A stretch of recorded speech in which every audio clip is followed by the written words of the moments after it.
Hello, everyone, and I'm back with another live here.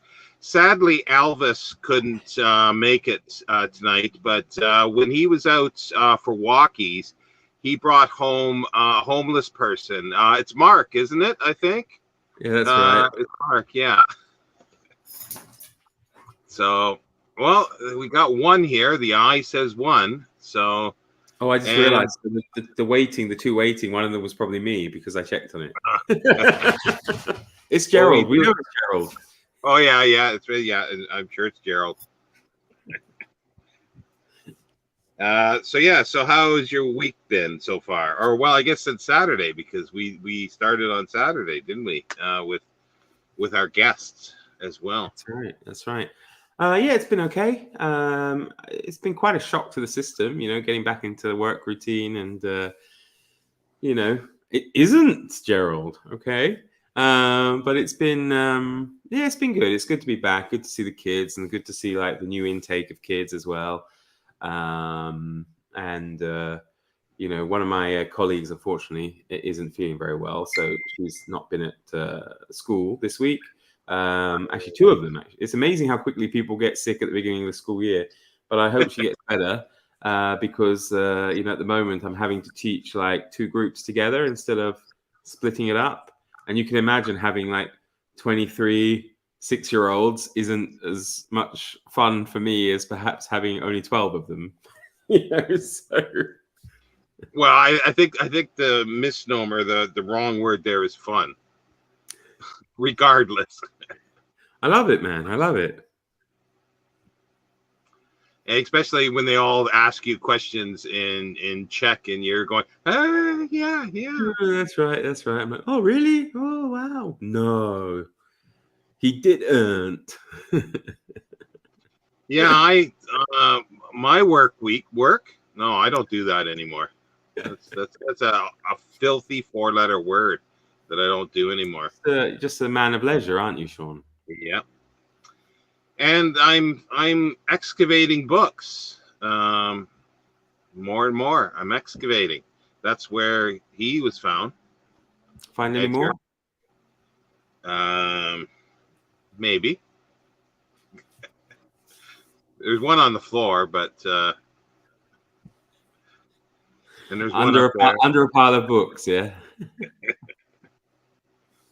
Oh, I remember. I can't remember if it was Edgar or not. Like when I started doing shelf tours, very beginning of my poetry section, and I had one sitting in the corner, and somebody just was railing of how horrible it was to have a real human skull, And then I think it was the same person that because I used to have some white T-shirts, well, off white but I've got like a whole bunch of blue ones now.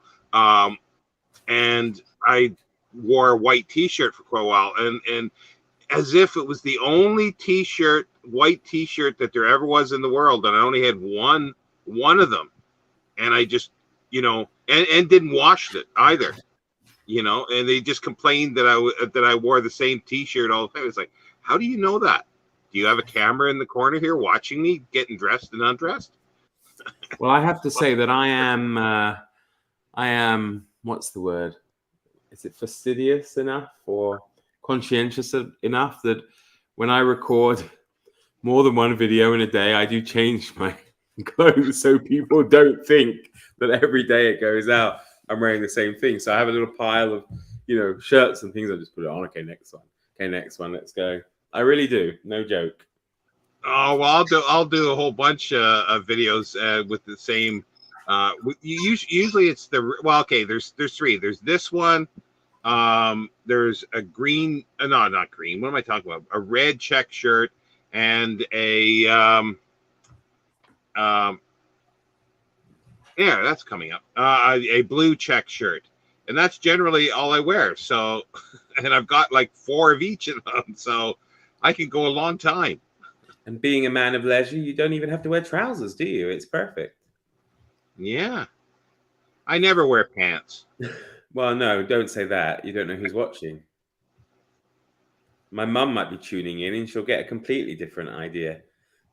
Good morning. Yeah, Morning. Lee's in California, so I guess it 8 is good hours, time. well, 9 hours difference for you. Yeah, 10 a.m. Nice to see you, Lee. Hope you're doing well. So yeah, what were we going to talk about anyway? We had something that was we were going to talk about. Oh, the reading. Yeah, what have you been reading? Well, as you know, it's Dictember, celebration of detective stories, hosted by a right motley crew of yourself and Steve Vaughan. Steve Vaughan. Jesus. You know he's probably watching and he's going to comment in a minute. Michael K. Donahue. Michael K. Vaughan and Steve Donahue as well. And they put out a few things. What have I read? I did a video on the Murder in the Rue Morgue, which I actually really enjoyed. It's my first Poe in decades, and it's the first. I'm trying to remember now. I know The Raven's a poem. Is The Telltale Heart a poem, or is it a prose? That's a short story. Short story, yeah. Well, I read that years ago. Actually, I don't even know if I read it because maybe it was some kind of animation we saw at school. But yeah, but it was really interesting to read Murder in the Rue Morgue, and obviously as we were discussing the other day that Dupin isn't the first detective, is he? But he is the kind of first modern detective, but a similar type of detective appeared about 100 years earlier, right? Well, I question that. I was going to read that because in the Norton Critical Edition that I read it at the beginning of it, there it is, Norton Critical Edition of.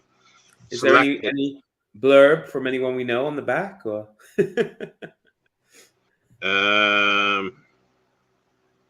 James Russell Lowe, yeah. Oh, okay, yeah. That famous book. 1845 in Graham's magazine, yeah. I did think it was funny though when, because I sent you that picture of Steve's blurb from the Bible, and I was thinking that just shows his age, really, isn't it? He's blurbing the Bible. I'm trying to find what. They're getting some comments here. Marriage Party? No, Lee. No, I've heard of it, but no, I've not read that. Kelly. Short books this week. Animal Farm. Strange Case of Dr. Jekyll. Yeah, and now romance for the Books Brian Stevens. Autumn Amour. So Dr. Jekyll and Mr. Hyde isn't your choice for Autumn Amour?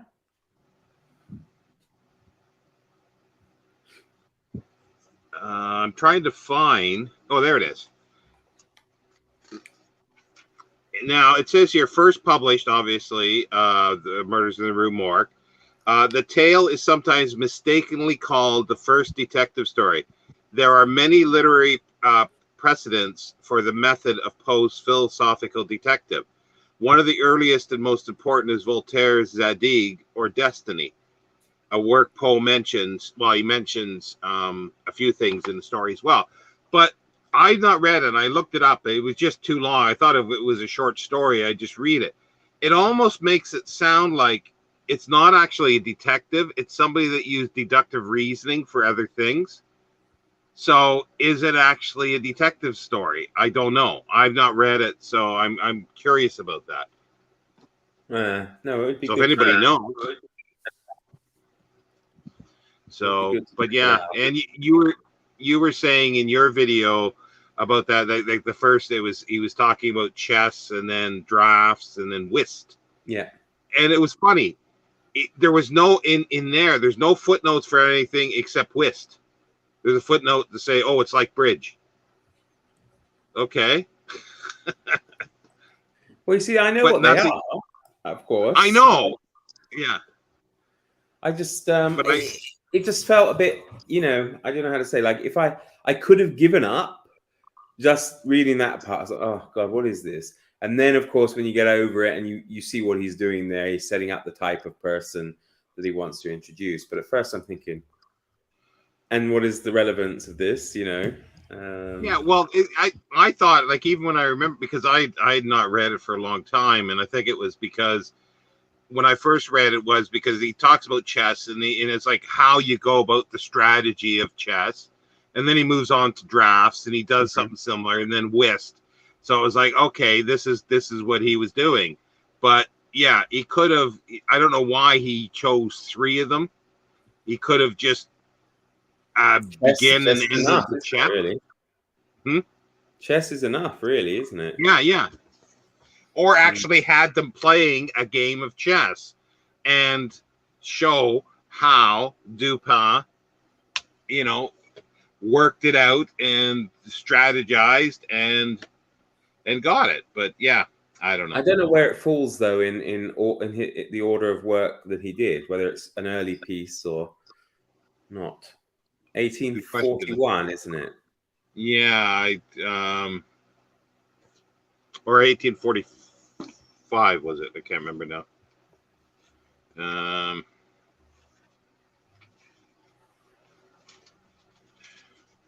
It's always hard to find pages. It's interesting. They got the quote from Thomas Brown. He uses 1841. Sorry, yeah. 1841. My latest short work is William J. Palmer, the Detective, and Mr. Dick. No, don't know that series. It sounds interesting. I'm reading as well. I'm in this Black Hearts book club run by Carrie, very literary Carrie. She chooses interesting stuff. I didn't get on with last month's book. I gave up with it. It was called Bunny. That's what it was called, Bunny. But the one this month is called A Jar of Hearts, and it's about a serial killer. And I have to say, I'm quite enjoying it. It always sounds weird when you say that, but so yeah, I'm really enjoying that. It's good. Lee is asking about Felicity. You could follow her on Instagram, and she seems to be continually opening book presents, the Get Well book presents. So I think she's doing well, especially with the book haul. But no, she seems to be okay, as far as I can tell. Sonia has excellent taste. I love this book, Sonia. It's one of my favorites. I've not read it. Yeah. It's good. It's he's South African, Bryce Courtney, and he was. The book's about a young boy who he's British South African, and he grows up. He grows up an orphan. But he's living in very much in Afrikaans South Africa, and he gets bullied and stuff at school. And the Second World War breaks out, and his local Afrikaners are like, they kind of want to support Hitler, I suppose, over the British because of the Boer War and stuff like that. So he gets treated very badly. He ends up kind of hanging out with this German pianist or professor of music, and then he gets sent to prison. Because he's a alien, undesirable alien. Is that right? You know what I mean. Yeah. He's sent to like an internment camp, and while he's there, the boy goes to visit him and hangs out with him, and he meets this old black guy who's in prison who teaches him how to box, and then it just follows his life with he ends up being sent to some good school, and he goes into the boxing club, and he gets involved with anti-apartheid politics, but it's very good. Maybe I haven't sold it, but it's a very no. I know Bryce Courtney. For some reason, I always think of Wilbur Tom Smith Courtney every time. Oh, Tom Courtney. Okay. Yeah, the dresser. I'll let you take this one. Is this mostly private investigator staff, or actually part of the John too? I like the Karen Slaughter book I read, but I was reading another. It can be private or professional investigator, detective. The original idea that Mark and I came up with was just detectives, about detectives. So it could be a police detective. However, that has got changed by some of the, or at least one of our hosts. And they are Steve's just doing private detectives. which is perfectly fine. But the whole idea was for any kind of detective.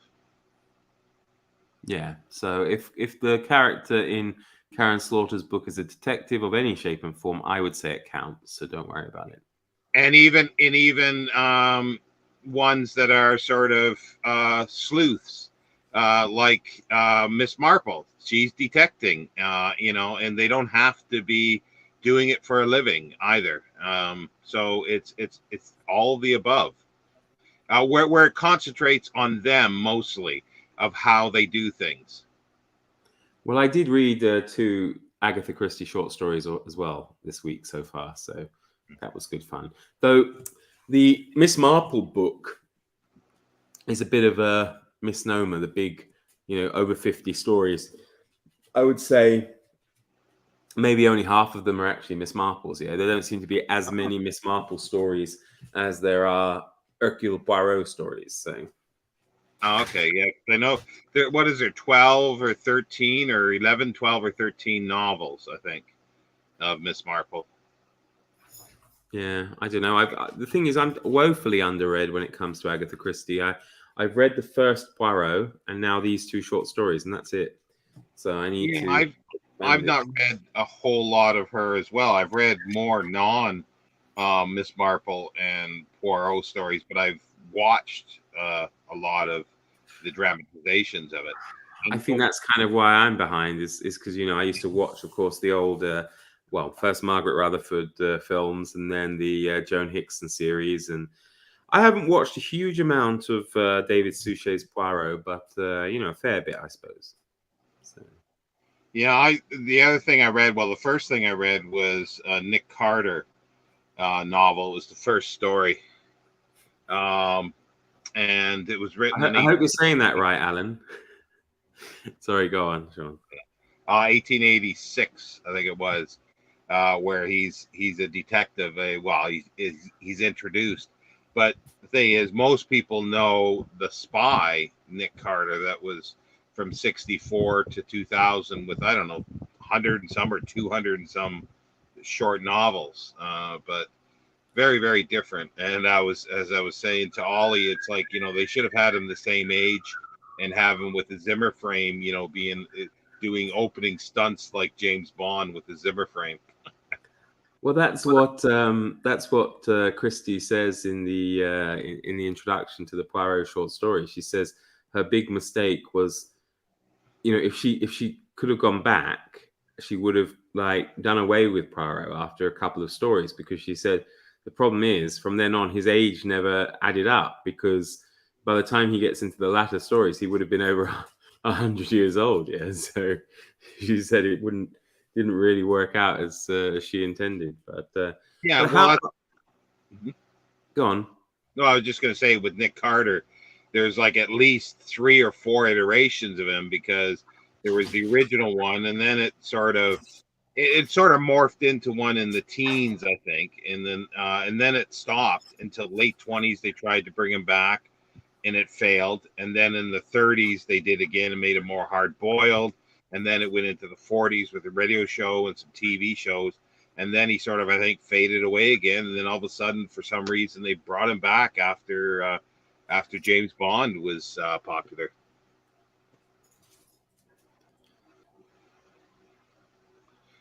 Is that the Trent? It's Karen Slaughter. It's Oh, Kelly okay. No, because, mentioned it down below. okay, because there is another Trent. Trent's last case, and that there was a whole series that was early, pre Golden Age. I think I've got a few books. By how many years did Nick Carter preempt Sherlock? It's not much, though, is it? Like 2 years? Oh, good question. Yeah. Sherlock comes out in 88 or 89? Yeah, a few years. Yeah, definitely a few years. Senator Mel Stars Chronicle of Hugh. Oh. Oh, sounds really good. Oh, okay, yeah. Yeah, and then I should have some Sexton Blake books in a week or so. I guess somebody's a subscriber sent me an email saying they've got some big. They look pretty big. They look like large ones, maybe the small print, but there's like a dozen or more by the sounds of it. Sexton Blake ones. I was trying to find the first Sexton Blake, and I thought I'd read that, but that's after Holmes because it's a sort of a ripoff of Holmes. Who's the author again? Hundreds. Okay, so hundreds it's like of Nick Carter. Yeah, yeah, and I think that Sexton Blake probably has the most stories of anyone. There's thousands. There was a whole Really? magazine, thousands of stories.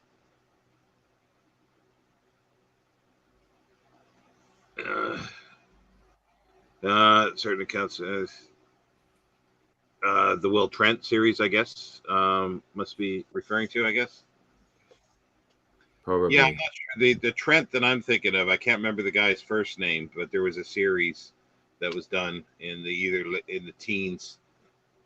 I'm talking about 19 teens around the First World War. Not God, it's so horrible to straddle centuries. I'm stuck in the 20th century there. So, well, a little bit, Alan. Yeah, I was in the after school club today, and although there was a bit of a wind, it was still pretty hot when the wind stopped blowing, and I was outside with the little kids, and yeah, probably I caught a bit of sun. First time this summer. I'd managed to avoid it, but the things we do for our jobs. So what else have you been reading other than the Dictember? We probably spent too much time on Dictember. Well, I've been pretty immersed in Dicks, to be honest. I've been that one with Carrie's group. It kind of accidentally, I suppose. Well, no, he's a policeman, and he is a detective. I.e., he's yeah, well, he is a detective, I suppose. So that does work. But I don't know. He's not really the main focus of the story, at least not yet. So perhaps that wouldn't count, but it would certainly work for March Mystery Madness, at least, I think. So, but what else? I wanted to dive in. Well, I still drop in and out of Mozart's letters, which we were talking about later. As you know, I read a fantastic poem from him the other week, which you mentioned on Saturday. And I kind of perused through the Penguin edition of the King James Bible, just the first 2 chapters, I suppose. First, I don't know, whatever it is, 10 pages, not much. I mean, when you take it out of however many thousand there are, but yeah. What's PKD? Philip K. Dick. Ah. So you said the Penguin one. So how is that normal size or is it oversized? Yeah, it's I don't know. How many pages is a normal one? Well, I mean in size, like because a normal one, is sort of, whatever's, and then they do their larger ones as well. In sort of landscape, I guess. I'm trying to think of the words, but length by width. Well, the nice thing about it is, I'm just reaching over to get it. The nice thing about it is that it's written, as a book. Yeah, so it's all on one page. It's not divided up. So I don't know. I mean, I guess it's oversized. Like, but just compare it to any of the other penguins. Is it the same in shape and size? That's what I mean. No, I would say it's a bit bigger, maybe.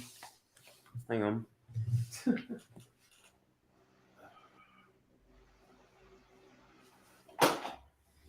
I have a small avalanche. Yeah, it is bigger. Okay, yeah. See, it's popping up there. That's what I sort of thought, yeah. But it's also weird as well because it's on white paper, like proper white paper. So at first, you get so used to the other penguins, and then you open this up and it's like a little bit blinding. But it is, as I say, written. Is the band the old band, the white band across, or is it the new wide band, because that could be It's the the. old. It doesn't have any orange on it. Well, just there, I suppose. Yeah, yeah. But the So, but right that's like the writing is old style. That's the old style. The new ones, see if they reprint that, it'll be on newsprint gray. Yeah, yeah, that's narrow. it's orange and the new one's white, isn't it? Yeah, and thicker. But as I was saying, the so the pages are like just like that, which is kind of nice actually. You know, and I mean, for the size of it, it's not too bad to read. I'm looking forward to it. I never thought I'd say those words, but I am. I'm looking forward to it. Well, you got a question there about it. Are you going to read the Bible? Are you going to read the Bible? Read aloud, Mark. I thought that was just in jest. Did you try it out loud to see if it will work?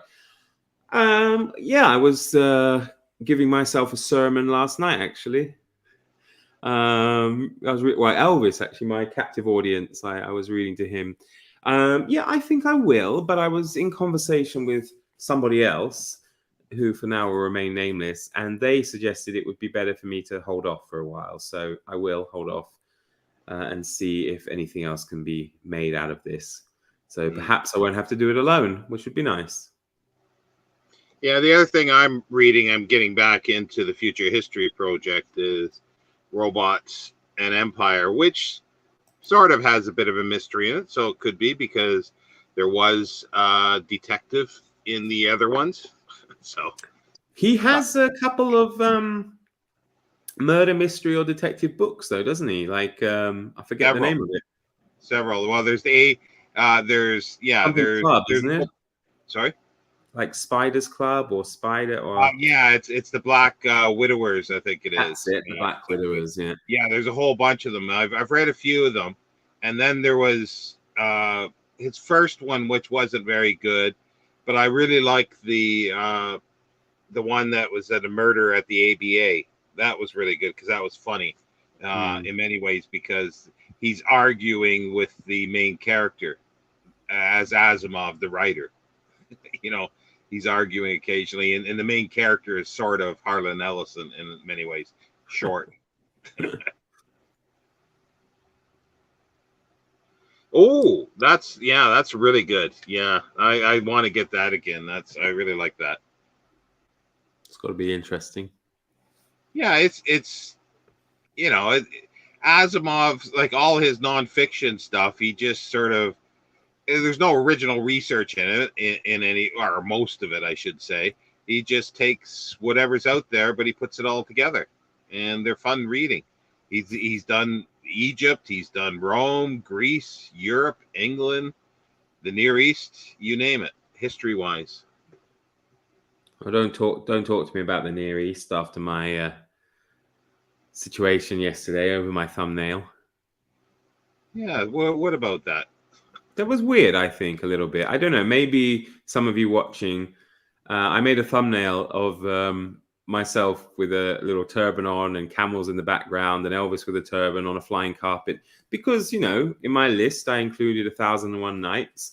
And somebody said it was immature and offensive and asked me to remove it. I don't know what anybody else thinks, but I was a bit upset. What's the subject of importance of Well, he's generally not too bad. He's just, needing to play with things, these kind of dead animals and stuff. So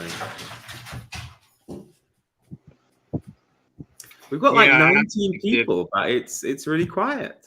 Only a few people are speaking. So Alan liked the thumbnail. Well, thank you. Yeah, well, I had to remove it now because I'm a nice person. I didn't want to offend anybody, but I did think it was a little bit harsh. They were like, you didn't make this thumbnail for the Romans or the Greeks. And I was thinking, well, the Romans or the Greeks didn't write 1001 Arabian Nights. Yeah. Well, anything, but depends what you're interested in. He wrote about 1,600 essays on science and everything, and most of them were published in books. He wrote about 300-400 nonfiction books about 400 nonfiction, I guess, on every subject, literally. The only thing he never really wrote on was sociology, I think, or maybe psychology. And that's about the only thing. Thank you. Yeah, I don't know, but I mean, they didn't dislike the video, so that's something, I suppose.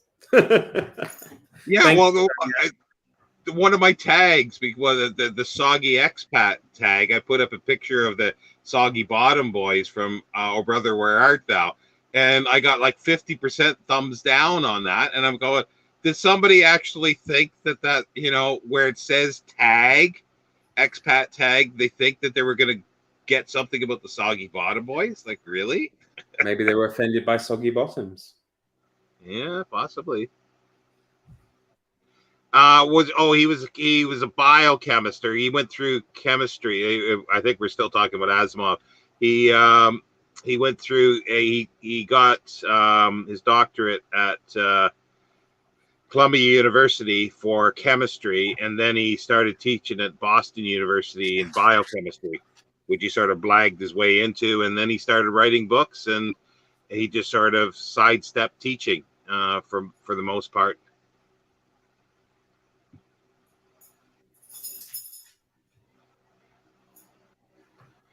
Yeah, 101 Dalmatians.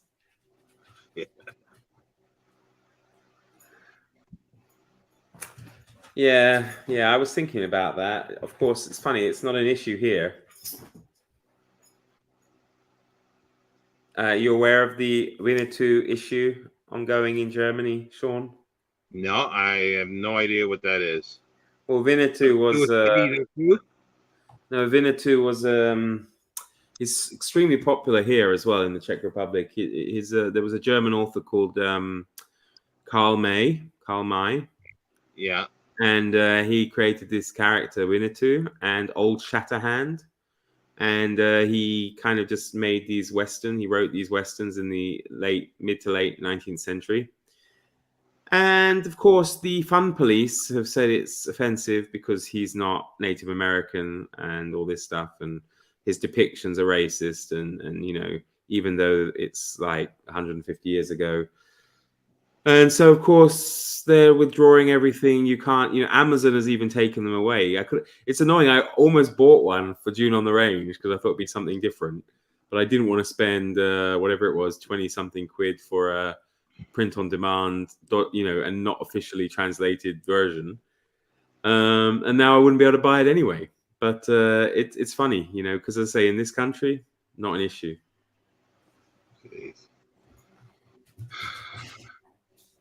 I just don't like this censorship. It really, I can imagine some people might be watching thinking, oh, here he goes again. But it just annoys me.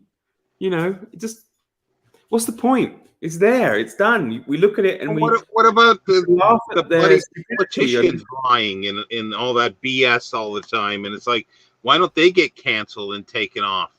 Erased from history. Well, exactly. The Prime Minister of the United Kingdom said something terribly offensive about Muslim women, and yet it's okay for him to say that. People just go, no, it's only Boris. It's absolutely disgusting. Anyway, not getting political. So,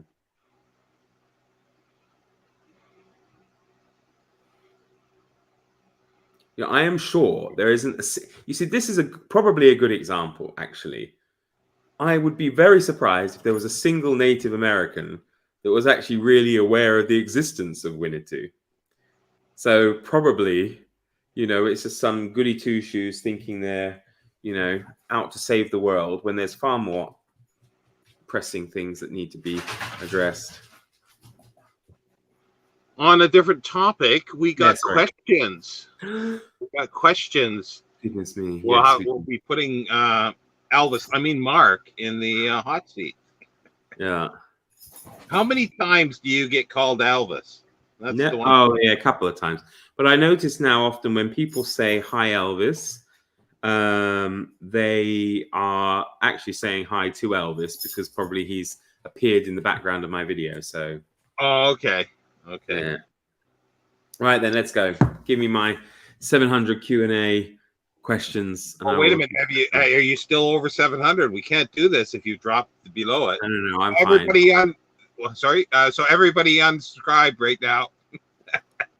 Well, at the risk of sounding a little bit big-headed, if all 16 people watching right now unsubscribed, I would still be over 700 just. So Damn. you're the one who's going to have to do one soon because you're heading up towards 1,500. So So for some reason I'm first on the list here for a question. I'm not sure why. Okay. Yeah.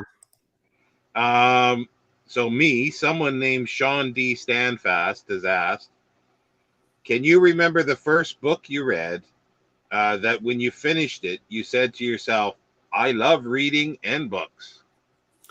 Well, I wanted this to seem really natural, so I didn't prepare any of the answers, right? I thought I'd just go straight in. And I don't think I can really state specifically an exact situation where that happened, but I can certainly say, and I think we talked about it the other day, I remember the first book that I stayed up late to finish, and I read it in the one day. So I probably started at some point during the day, and I stayed up about, till like 2-3 o'clock in the morning to finish it. And I remember the sense of accomplishment and the sense of joy of doing so. And I was so eager even then to pick up the next book in the series. And that was C.S. Lewis's Lion, the Witch, and the Wardrobe. Okay, so that's the first one you remember, yeah. That's the first one I remember. I mean, I remember reading other books before that, but that's the one that absolutely grabbed me. And I would say probably was a very important book in setting me on my reading journey. So. And question from Gerald's Bliss. I don't think Where is he tonight? It's outrageous. What is Elvis's position in your village? Does everybody know him? Does he go where he pleases or only when you go out? Do you take him to school, and what do the kids make of him? And finally, what is the check position on pets and flats? Okay. You may not want to answer the last one.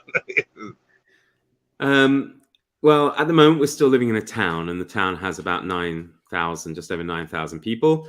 And I would say a lot of people do know Elvis, at least by sight, even if they don't know his name.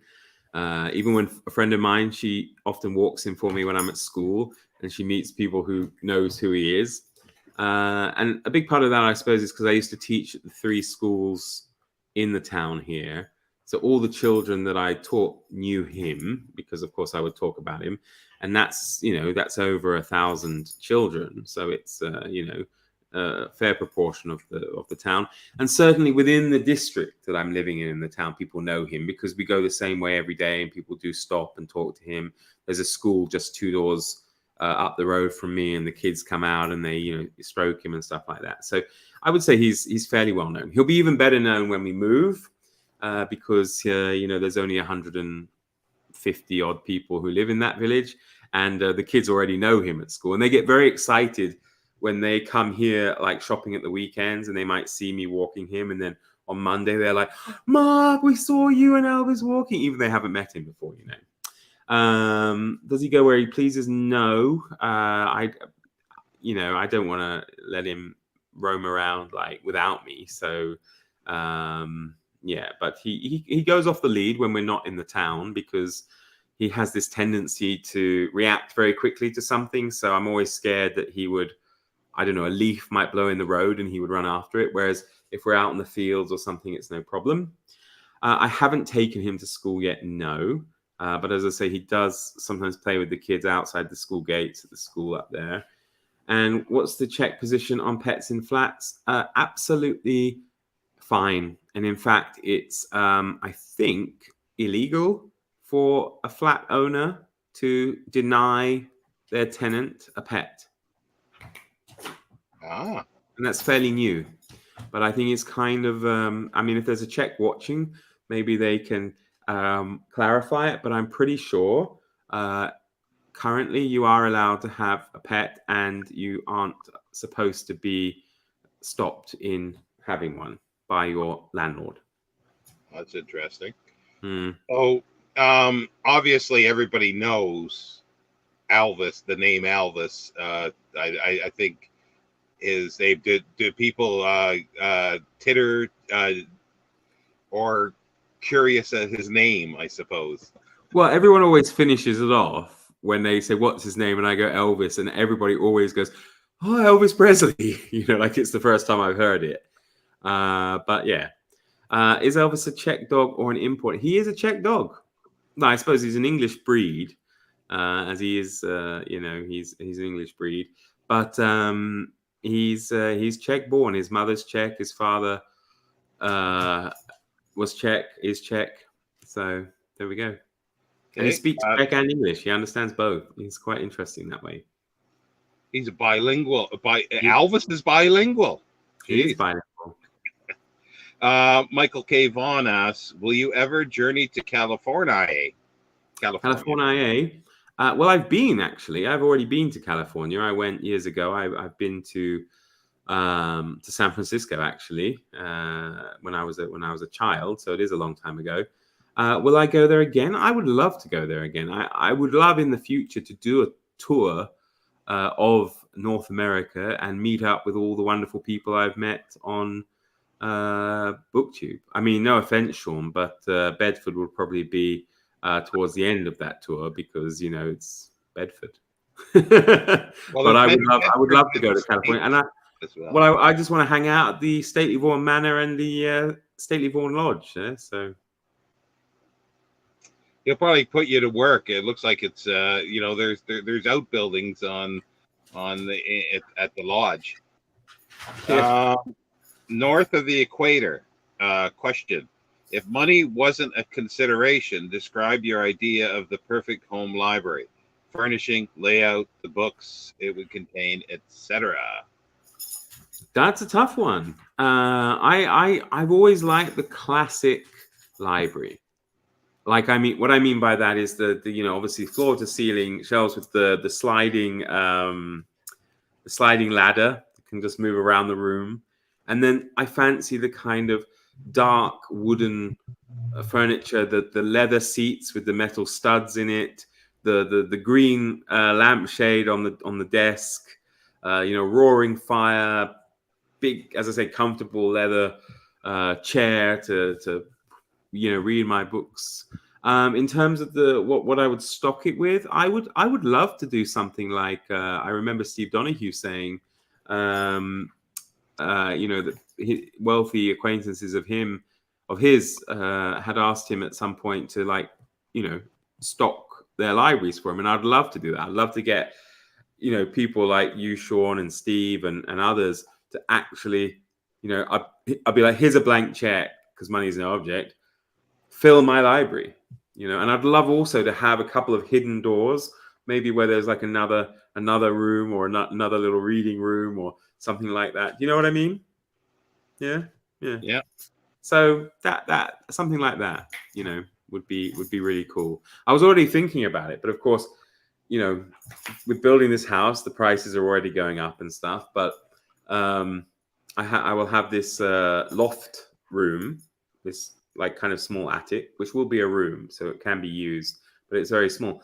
And there's a big wall from the door down, and that's going to be a wall probably that's going to be filled with bookcases. And I thought it'd be lovely if I could have steps that actually were bookcases. So they're quite big steps. You have to walk on them, and then the door to the attic room could be one of these. You just push it, and it's it's bookshelves, but you push it back, and it lets you into the other room. But no, far too expensive at the moment. Maybe one day.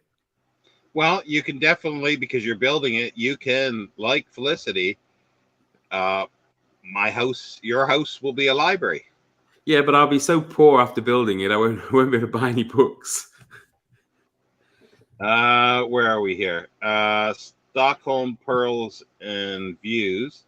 My question is, do you think you will write a book one day? If so, what do you think it would be about? Yes. I don't know. I mean, I probably shouldn't say, should I? Because maybe I will, and somebody might. I'm sure none of you would. But yeah, I have had thoughts. I've written, of course. I think a lot of us have on BookTube. I never felt very confident, to even try and get anything published. I've always been somebody who's better at writing factual things. I always read a lot of nonfiction, and my writing style lends itself more to that. But recently, I did have an idea for a novel. Yeah, there we go. Send me an email, and I'll tell you what it is. And with the book, with a book, did I say the book? And with a book, what do you need to do to get in the mood for reading? Like get a cup of tea or sit in a specific spot, etc. Are there some books you refuse to ever read? And also, since I'm relatively new to your channel, what is Elvis's age and breed? Yes. Okay. I need an amount of strong alcohol. No, not really. I like to, I used to love sitting in an armchair. The problem is, sorry, Elvis, to blame you.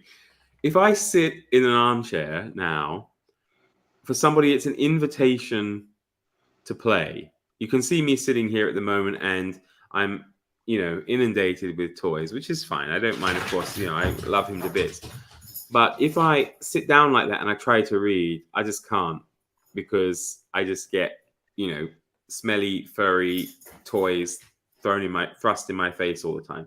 So I usually lie down, and I lie down on the bed. And Elvis, he'll still play a little bit, but generally he'll kind of snuggle at my feet and whatever. But yeah, it's difficult to sit and read. So the problem with lying down and reading, and I'm sure you've probably experienced this, Sean, is it's very easy to fall asleep. So I think my reading suffers a little bit by lying down to read, whereas when I sit in a chair, my concentration is otherwise engaged. And what was the last part? Elvis's age and breed. Okay, Elvis is 5 years old. He turned 5 in June, on June 6th, actually, on D-Day. And he is a border collie. Although he's quite small for his breed, he was the runt of the litter. He almost died, actually, when he was born. He was saved by human breast milk because his mother refused to feed him, and the person who I got it from had just had a baby, actually, and I guess they'd pumped their own breast milk, so they were able to give him human breast milk, which I think actually might explain a lot, because he's very, very attached to people. And it's very strange. He was one of 6 children, 6 puppies. 3 of them were typical black and white border collies, like, every sheepdog.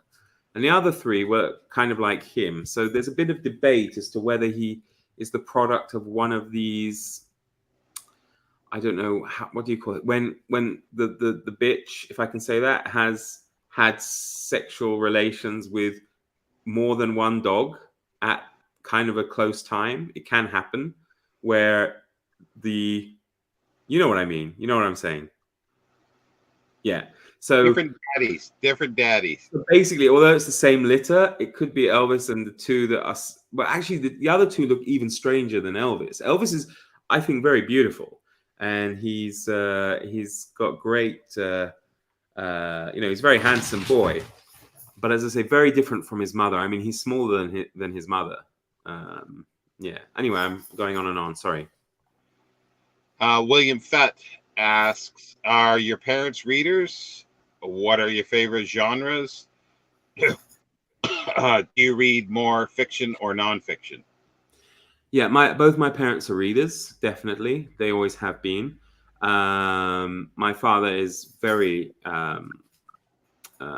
he reads he read a prodigious amount. He's cut back a bit now, because he mostly listens to audiobooks, and I think that's just a question of age. Probably as he gets older, it's easier, and for him to just listen to them. Although he does read on the Kindle, and that I suppose is bigger. My mother also slowed down a bit with with the amount she reads or the speed she reads. Bless her. I'm always having a go at her because it's like, haven't you finished that yet? We were talking about it, 2 months ago.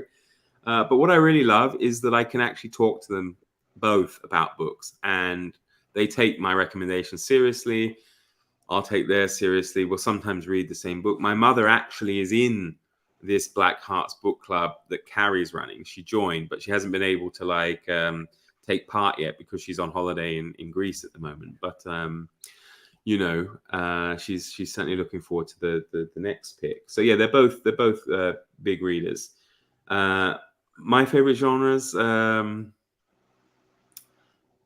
lot. I love detective stories, of course. I very much enjoy adventure fiction, Victorian adventure fiction. I like a lot. And do I read more fiction or non-fiction? I used to read, I would say, 80% non-fiction and only 20% fiction. That's evened out a bit more, and possibly fiction has just edged it as I embarked on this booktube career, because a lot of people do read, well, most people I would say read fiction on booktube, and that's influenced me. But I do think there's no substitute for a really good piece of non-fiction. Okay, I'm not going to pronounce this name correct. Yes. How old is Elvis? Well, we've already covered that. 5. Mm-hmm. More book related. Do you read in German? Do you have any favorite German books or writers? Well, I can read in German. I'm not sure how good I would be at the moment. I have read in German before. I mean, I studied German at university. Have I any favorite German book or writer? Well, yes, I'm going to say Karl May, the writer of the Winnetou books. No, I don't know, actually. No, I haven't read a huge number of. I do like Bernhard Schlink. Is it the author of The Reader and Olga and others? I like him, but a lot of people don't like him. There you go. Andrew Russell, what draws you in particular to 19th century literature? Are your eyes never drawn to some of the big names in contemporary fiction? I don't really know what draws me to it. I think I've always had a fascination with the past. I still have a fascination with the past, and the 19th century always interested me. I feel very privileged to have actually known people, who were born in the 19th century, which I guess, the close, the more we move forward in time, the less people can say that. But yeah, I don't know. Are my eyes never drawn by some big names? Not really. I mean, I wouldn't even be able to tell you any of those big names probably unless you prompted me, or if you recommended something to me. I always say I'm very open-minded. Recommend me something and I'll give it a go, but I don't necessarily go looking for it because I likes what I likes. I'm quite conservative like that. Jim Chaplin, I wondered how your experience growing up so far from the UK affected your English/British identity. What was it like when you first moved back to Britain after doing a fair amount of growing up abroad? Yeah, that's an interesting question. I mean, yeah, it was definitely affected. I think it was affected in a strange way. I probably had a very idealized idea of Britain. As a child growing up, especially somewhere like Bermuda. And at the time, Bermuda was far closer linked, I would say, to Britain than it is now, despite the fact it's still a colony. But it's moved more and more towards America, I think, in its culture than it was when I was a child. So yeah, I mean, in the school I went to was probably like somebody going to school in England in the 1930s. It had very much that feel to it. It was very old fashioned. There were, we had still a coronation portrait basically of Queen Elizabeth II hanging in the, in the hall and things like that. We had a flag raising ceremony every day, and it was all, yeah, I think, and the attitude at school was very positive towards Britain. It was fairly politically incorrect for these days, I would say. It didn't seem to ever suggest that empire was anything other than perhaps a good idea. And I think it gave me that that feeling that Britain was a really great place until I actually moved there and lived there. And don't get me wrong, I don't mean to be a downer on Britain. I will always love it, and it's always going to be my home, I suppose, or at least where I'm from. But it didn't live up to those expectations, let's say. So that did have an effect on me, definitely, when I moved back. Okay, and DDB asks, what did you most like about living in Japan? What did you least like?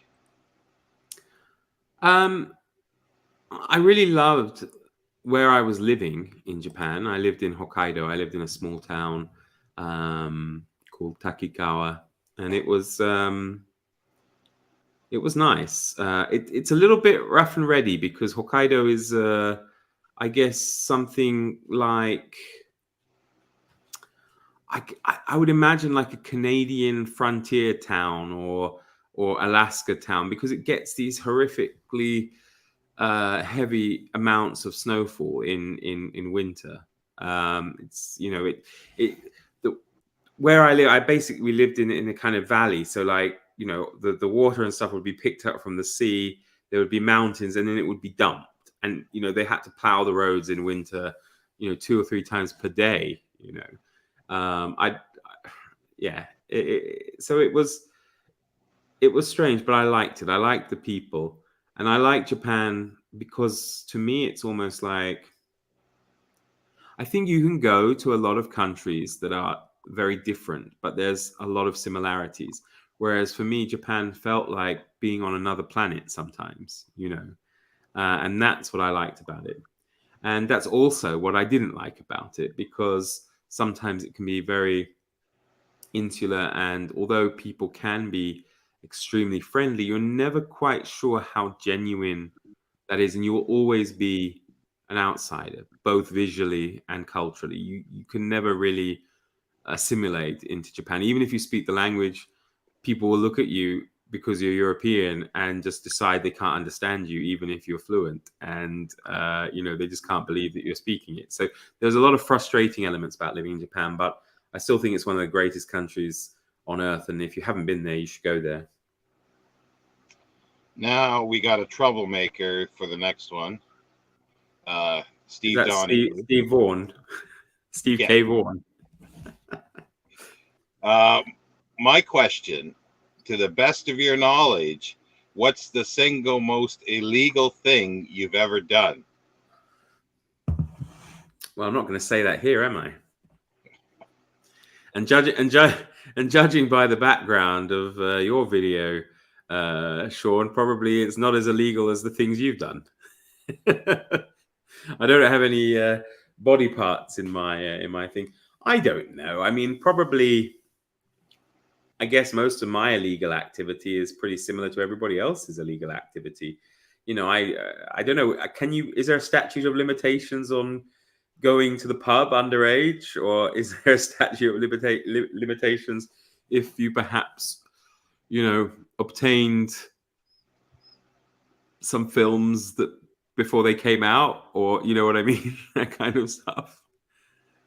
So I don't know. Probably pretty. Sorry, you're an amateur. Let's just put it that way. Yeah, but Sean, you wouldn't say it on here, would you?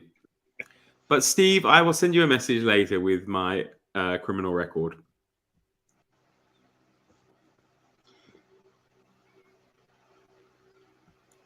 Come on, this thing's not working very well. Hi, Spectre. We're doing Q&A. Okay, People still Sterling watching, or Reed. have they run away? Summer asks, my questions are, how do you decide what books you plan to read next? And what books are you most excited about reading this year? Well, I mean, summer does play a big part in my reading plans, because we made some plans last year of some books to read. So, she's definitely a good go-to for buddy reads for me, as is Sonia. They're the two people I've buddy read with most since I've been on BookTube. So there are, as I say, we have kind of a list of books that we want to get through, so that helps. Obviously, my relationship with you, Sean, has impacted the books that I plan to read next, as well as other people I've met on BookTube. BookTube has definitely influenced and radically changed my reading habits and the types of things I would read. I mean, I think I'm already quite diverse to what I used to be. So imagine what I'm going to be like next year. I might actually be bothered about the Booker Prize. Who knows? And the second part, we'll have to start making some dual videos about that. Yeah, maybe two Generation X's react to the Booker Prize. Next question, please. Oh, hang on. What is it? What book or books are you most excited about reading this year? Actually, I'm very excited both by Frankenstein and Dracula, both of which I haven't read. But the one I'm really excited about, and it isn't going to be this year now, is Les Miserables. It will be in January, so I'm so excited about that. I can't tell you. Why? There's so many things in January. I'm not going to be able to sleep. I have to apologize though to Kelly because she is bothered about the Booker Prize. Apologies, Kelly. I mean, I used to care a little bit, actually. I remember when I was at university, and so I remember we set the video recorder to record the announcements and stuff, and it was interesting. It just seems to me I don't know, it just doesn't seem to hold the same magic for me anymore. So I don't know. Sorry. What was she saying? Tell us when you're going to read Frankenstein. It's on my TV. October. Yeah, Halloween. Yeah. No, sorry. This month I'm reading Frankenstein. September at some point. We have a gothic horror. We're doing something else about it. You and I are going to do something about it in October. No. Though. Yeah, we're doing something in October, but I'm reading it in September. I'm doing it with Vin at Revenant Reads and the Gothic Book Club. So Kelly, if you want to join us, if you've got Voxer, let me know. Send me a message. I can add you to the group. Sonia's in it too. It's great fun. So I'm doing Frankenstein in October. No, I'm doing Frankenstein in September, Dracula in October, but I'm doing something with you on, I guess, both of them really in October. Yeah. Novel Opinions says, I went to the Czech Republic in 2019 and have great memories of it. Are you fluent? Yes. In going to the Czech Republic, I guess. Yeah. Am I fluent in the language? No. And I can't even lie, because I have a feeling maybe one or two people I work with might be watching, or maybe some people that know me here might be watching. And but I'm not fluent. I get by when it's simple stuff, but I really need to, for example, with the house, I couldn't do any of that on my own. And I'm so grateful if If you are listening, my dear friends who are helping me with that, I'm so grateful, really, because can you imagine what it's like to try and build a house in a foreign country where the language is difficult and you have to navigate a load of bureaucracy, paperwork, and I know it can be annoying at times because I'm quite often pressuring my friend Yiji, or George in English, to like call up the planning office or call the builder, and he's so good about it. I'm really so lucky. Jason Harrigan, the other troublemaker. Well, that's a good segue, actually. Will you be sharing your house building project with us? I think it would be interesting to watch. Also, as a fellow ex-rugby player, can you recommend any good player biographies? With regards to sharing the house building project with you guys, if you're interested, of course, yeah, I'm happy to make videos about it. At the moment, it would be like watching paint dry because the documentation's just sitting in the planning office in the town that needs to grant the permission, and there's nothing happening. But when things start to happen, yeah, it could be really interesting. You can watch me cry at the ever increasing cost of materials to build it. Yeah, I mean, if people are interested, why not? Well, you should start filming right now, little things showing the planning office at various different times of the year while moss gets growing on the plans and everything, and then finally a house. Oh man, I cannot express how excited I would be to just be there. I love living in this town, and I have quite a nice flat. But just to have my own place, and for Elvis to open a door and there's like green garden and fields and all this stuff for Elvis to run around, it'll be amazing for him. He'll love it. And what's the other one? Player biographies? Not really, Jason. I'm a bit out of touch with the new ones. I did enjoy Brian Moore's autobiography, and I have a signed one of those. There is a great book, and I can't remember the name of it. There's a great book about the Fiji national team that came out a couple of years ago. Rugby? And, yeah. Okay, sorry. Fiji is very good at rugby. Well, good at rugby sevens, the sevens version of the game. That's like a Jamaican bobsled team. Oh, wait a minute. What are you talking about? They're like massive Pacific Islanders. They're well suited to it, but they're not so good at the 15-man game. But the sevens, and I can't remember the name. But Jason, I will find out and I will tell you. Sonia asks. Not Sonia. Sonia. Sonia. Sorry if I.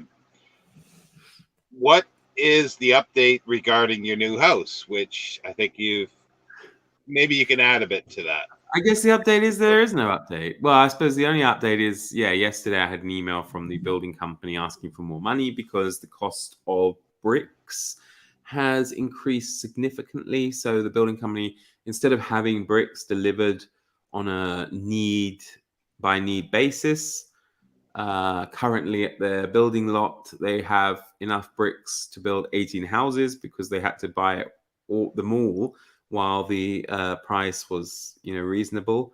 And this is all affected by fuel. It's affected by obviously the economic problems, the war in Ukraine. So yeah, I'm not too pleased with the likes of Mr. Putin really for doing this, to affect my house building. But of course, there's worse things. But it's just very upsetting, because I couldn't, I really couldn't have picked a worse time, just the start of the pandemic and then all this stuff. So anyway, write a stern letter to Putin. Write a stern letter to strongly worded letter. Yeah. Yeah, but I mean, obviously, to be honest, there are worse things in the world, and I'm lucky I'm in a position to even contemplate doing this. And so we'll see. And the last question, but not least, is from Alan, Big Hard Books and Classics. when you were a punk ass kid, were you a bully or did you get bullied?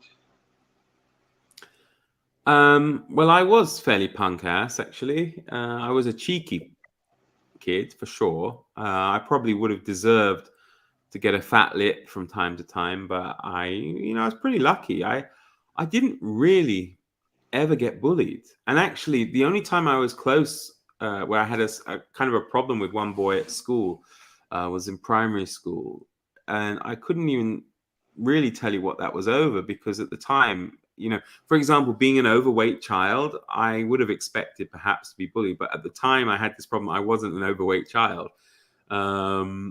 And yeah, I don't know. I was very lucky. Even when I did kind of, become the fat kid, I didn't really suffer from it. Whether I was just lucky in the schools I went to, or whether my award-winning personality shone through and people didn't, bother me.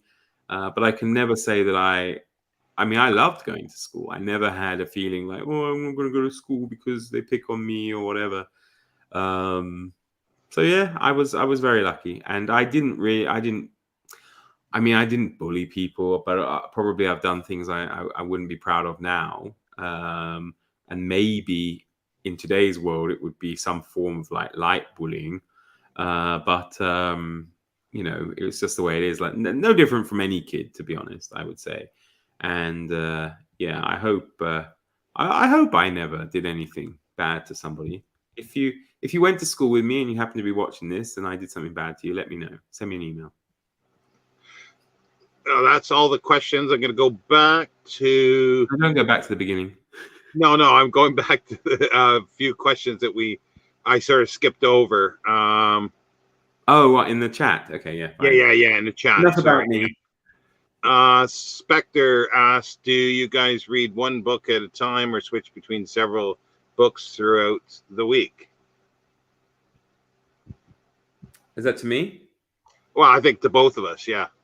All right. Yeah, I don't read. I kind of wish I could read one book at a time, but I find I rotate them throughout the week. I have, for example, I don't really like to read with the light on.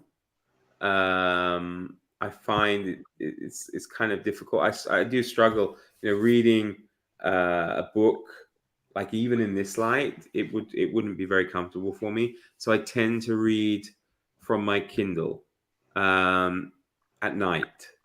However, during the day I can read a book, so it does mean I have at least 2 books on the go. But usually it's somewhere between 3 and 5. No more though. Usually. Sometimes, well, fiction, I prefer to read one all the way through, but I don't always, or I don't always do that. I do read nonfiction books, many at a time if I am reading nonfiction at the time. But yeah, I try to read one at a time if I can. I think we've already dealt with this, and I think Kelly about Frankenstein. I think so. Yeah, I think Yuri asked. Yeah, here we go. Yeah. Shall I read it? Hello, everyone. Great to see you, Mark. Thanks, Yuri. I'm going to read Frankenstein 2. Which version are you reading? I'll be reading the 1818 version, I think. Sean, is that right? That's the one to read. Yeah, 1818. Yeah. So. And Alan says, ooh. That's a funny thing that Dracula would say. Dracula in October sounds great. Yeah, it should be good. It'll be the umpteenth time for me reading Dracula, and reading Dracula by email. Oh, that's cool. That's interesting. So you get a passage for every day from the diary. That's excellent. That's a different way of doing it. Yeah.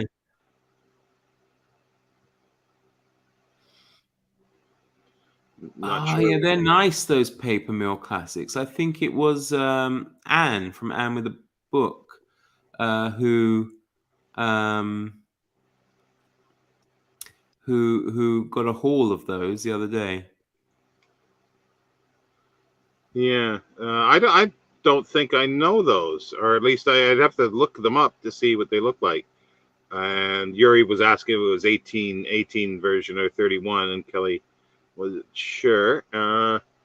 And Alan says he was in Stoker's apartment in Dublin. What did Stoker think about it? Was he like, Alan, get out of my apartment? He wasn't too stoked about it. No, he wasn't too stoked about it. I'll get my coat and leave. I'll get my hat and coat. So I think we're caught up with everything, other than people are chatting between themselves, in the chat, and it's like, That's nice. Why not? I just felt I just feel like I missed somebody off. Somebody out there. I'm a bit worried now.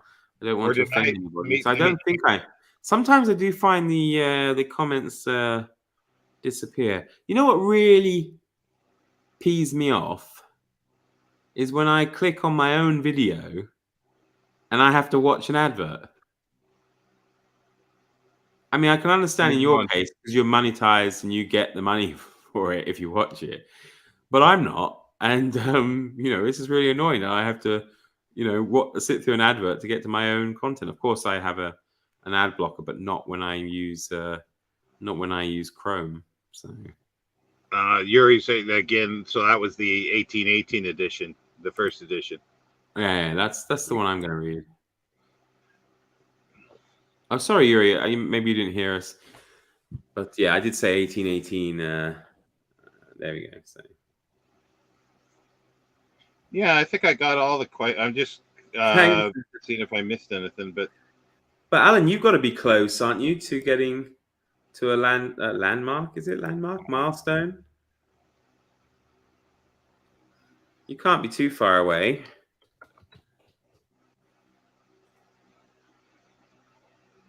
No, you're not far away at all, Alan, to getting to the. Yeah. Okay. Sorry, Yuri.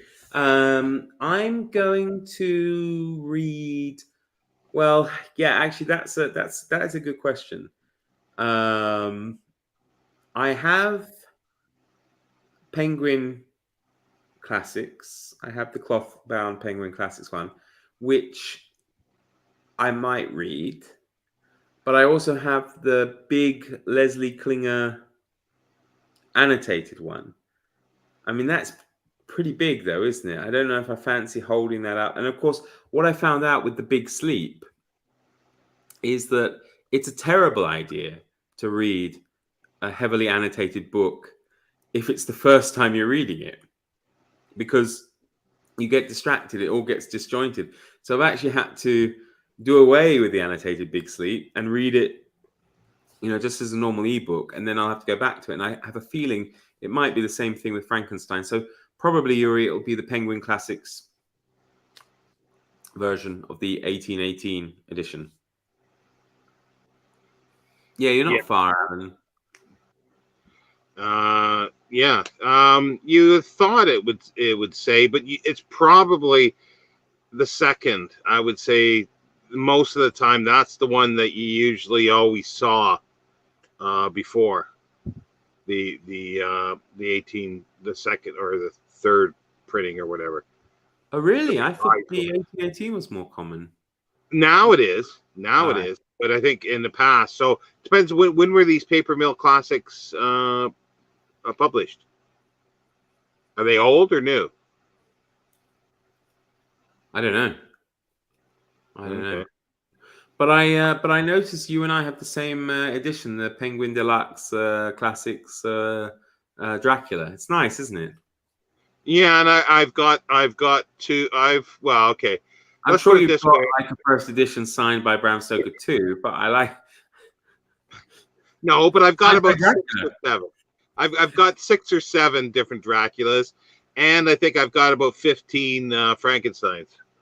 If you add them all up.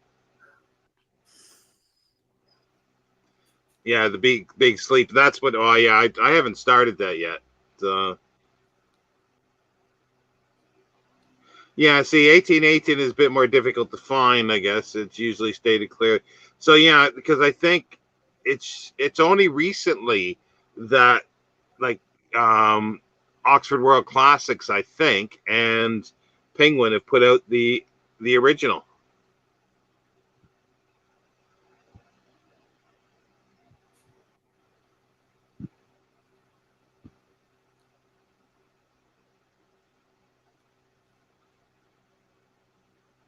You going to read it aloud, or hello? I've been watching your videos for a while. I don't usually comment, but being that I'm catching you live, I just had to say you both have been killing it and keep up the great content. Bill, that's very kind of you.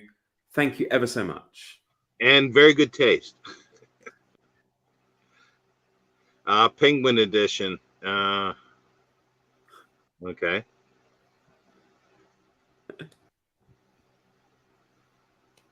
I But mean, yeah, I don't know. I'm gonna read. Steve's still here, maybe if Steve's still here, if he hasn't run off, maybe he could say what's a good one. What's a good Frankenstein? But it depends if you want it to be. I mean, are you talking annotated as well, or? Yeah, it would be the Klinger one. I would Klinger one. It's packed full of stuff, absolutely packed, and I think it's got both editions in it. Well, and I think he talks about the. I've got another edition that has. It's basically from the manuscript and the changes that Shelley put in, and he's pulled that all out. And I think the annotated one has all that stuff in as well. Yeah. Sorry, I just want to check what edition this one actually is. Which? The Penguin. Well, there's two. Yeah, but this one. Oh, sorry, of Dracula or no, Frankenstein. Just hold on, everybody. Does it say?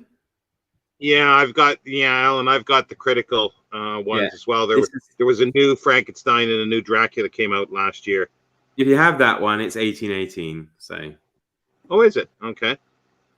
Well, it says first published 1818, so I'm thinking it's that, unless it first published 1818. Published Penguin Classics 1985.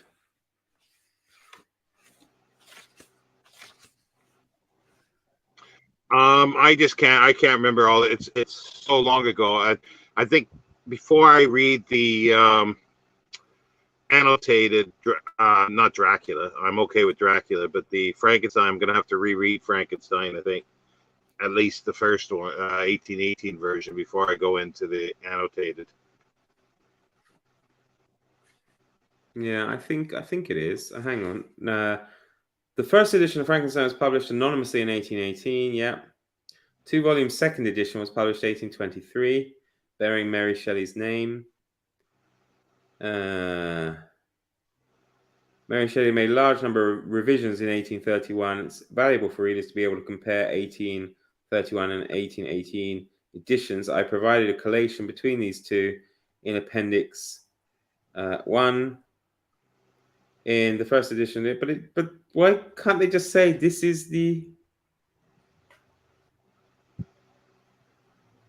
I don't know. I think this is the 1818 one. I can't actually be sure.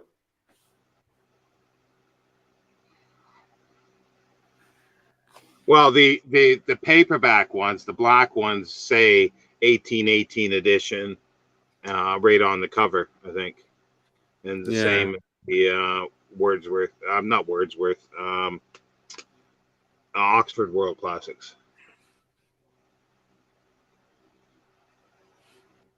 No,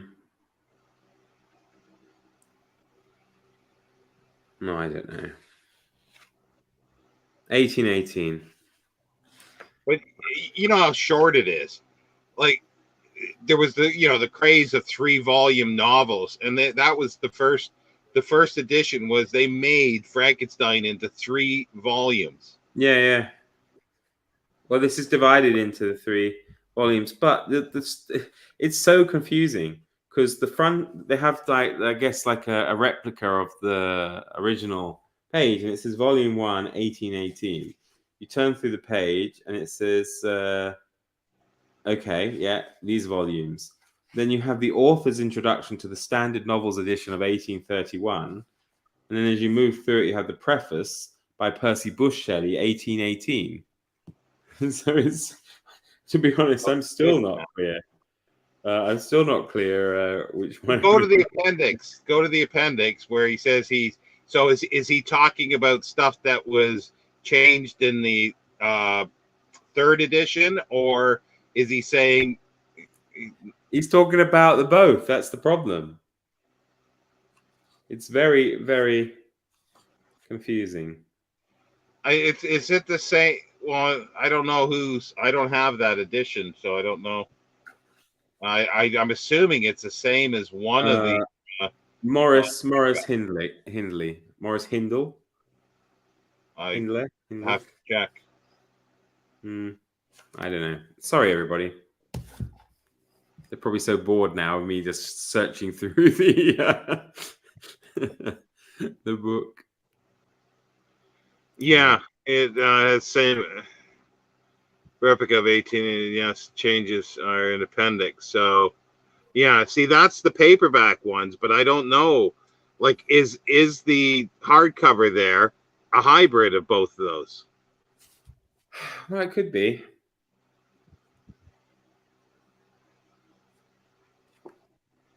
It could be. But if so, Yuri, how do you know yours is the 1831 edition? The paperback, well, it does say. It says on it. And the the Oxford World Classics, I think, editions are more clear. Yeah. I don't know. I'll look it up later. You know, but it is very yeah, it really isn't particularly clear.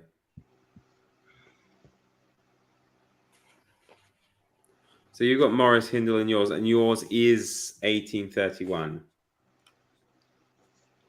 Yeah, I can't. Yeah, I just can't remember who the editors are. But why? I mean, I don't really understand why. Why would you read one over the other anyway? Why is 1831 not as good as 1818? It's different. It's some people want the original and changes. I think she tones down certain things in the in the second one, in the sense of So Kelly's just Googled it. Yeah. So what's the answer? Well, she's typing. Type faster, Kelly. I'm kidding, of course.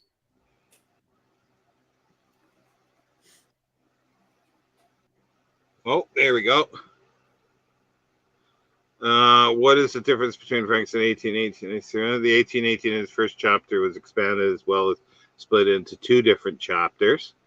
The 1831 edition had changes made to the original story of Elizabeth Lavenza. The 1831 edition introduces the concept of galvanism, a power thought to be able to reanimate bodies. Yeah, that's electricity.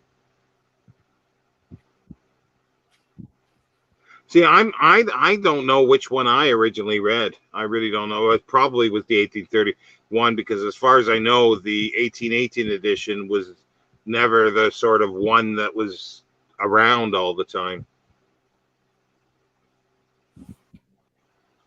No, I really don't know.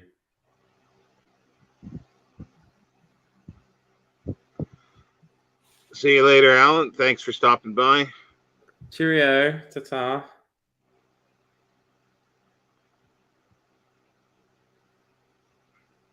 So yeah, well, Steve's the that's the thing. It's here we go.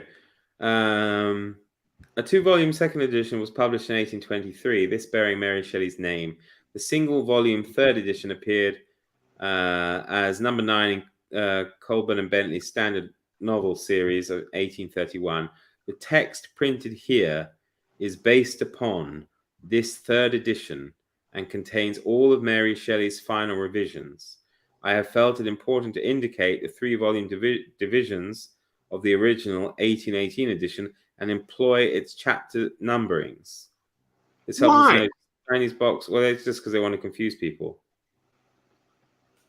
So it's 1831 masquerading as 1818, I guess. Yeah, so that's so it must be the second, obviously the other black penguin one then. The first one he includes all the major textual variants in the appendices. So not all of them. No, all the major. They're doing it again. Major. They're doing it again. You know, they're making decisions for us. Very frustrating. But I don't know why he would keep the structure of the first. That's just bizarre. That is to me bizarre. Like, fine, you know, choose whatever one you want, but leave it the structure of whatever that one is. Has Kelly gone, or she was saying bye to Alan? No, I think she was saying bye to Alan. I assume that's what. Does anyone want to argue with Steve tonight? No.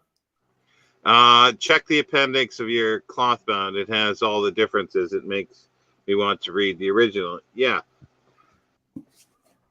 Well, luckily I have the original in the massive Klinger volume, but I think you can probably download the original from Gutenberg. Really? Oh yeah, I say, I've got. But then see, the thing is, even in the original one, there are interpolations that Percy B. Shelley made, and that has been like I've got an edition that has all that stuff taken out, and Mary Shelley's original. Michael K. Vaughan actually has a facsimile. There was a facsimile done of the original manuscript, which is really cool. That just confuses things, though. It does. It does. And all you have to deal with Dracula is the what is it? The Norwegian, or is it the Icelandic version? That's different. The translation, and that's been I won't lose any sleep over that, probably. Oh dear. So yeah, there we go. So what you're reading? Well, I'm going to start reading, I think, or rereading. Is it Long Goodbye we're reading, or what is it? Big Sleep. Sorry, the Big Sleep. Big Sleep. Yeah. Yeah. Yeah. I want to read those, and I want to read Dashiell Hammett's. Those 3 books I've got from him as well. In the Everyman's Library. So, yeah, I think Carrie's Black Arts Club is going to do Maltese Falcon in the new year at some point, I think, or at least we chatted about that slightly, I think, on the Desert Island Books. Good question. It might have been, and it might have been something extra. I don't know if Klinger actually. I don't know the full answer to that. I know it was considered as possibly part of it, and then it was junked.